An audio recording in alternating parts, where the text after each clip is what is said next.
Hello everyone, আমি গেছিলাম একটি হাসপাতালে।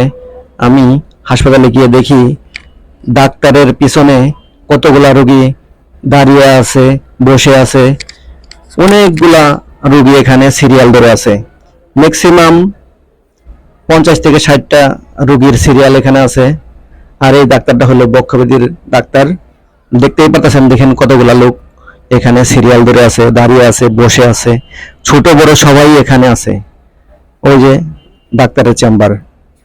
আর বিশেষ করে যে কোনো ডাক্তারের কাছে যান না কেন, দেখবেন আপনার যদি জ্বর হয়ে থাকে তাহলে আগে বলবে পরীক্ষা করতে হবে,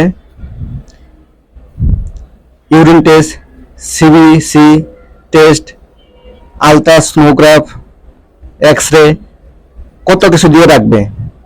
আপনার সাধারণত জ্বর হয়েছে, জ্বরের কারণে কিছু না পায় এবং অন্যান্য কিছু অ্যান্টিবায়োটিক দিলেই হয়ে যায়। সেখানে সে পরীক্ষা করে 5,000 টাকা দামের পরীক্ষা নিরীক্ষা ধরাই দিবে।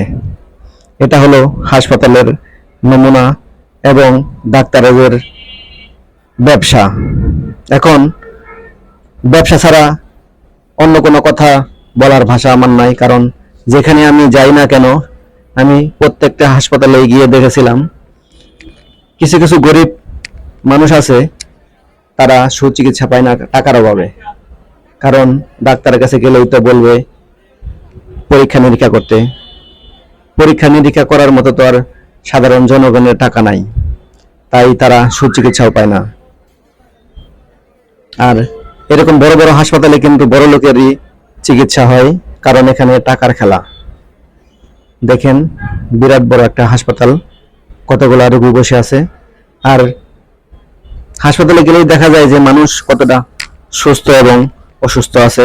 আর সুস্থতা আল্লাহর কত বড় নিয়ামত দেখলেই বোঝা যায়।